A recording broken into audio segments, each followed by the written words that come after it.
I'm Donald Bell for Cool Tools, and today we're going to take a look at Slick Stix crayons by Crayola. Crayons are awesome no matter what age you are. They're cheap and colorful, and you get that classic crayon texture. The problem with crayons, though, is that you really have to push down to get a crisp line. And when kids do that, you get a lot of broken crayons.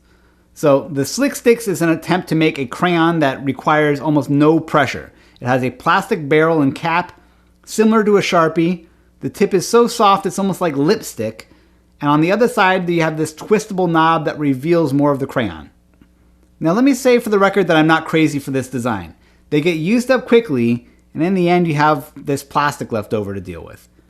But that said, the way these just effortlessly mark up paper is unlike anything I've ever used.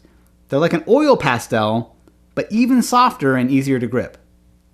I never have to go back and retrace over a line. You can draw with very little pressure and get a typical crayon marking, or push down a little harder for a line that looks almost like a marker. It's a really bold look. I learned about these through a post by author Austin Kleon talking about his favorite art supplies for kids. Aside from liking the smooth line and the easy grip, he says these make everything you draw look like a Jean-Michel Basquiat painting. They definitely surprised me. I wish they weren't so expensive, and I wished you could refill them, but now that I have them in my house, I'm hooked. You can use the link in the description to pick some up for yourself, and remember, you can see thousands of reader-recommended tools like this at cool-tools.org.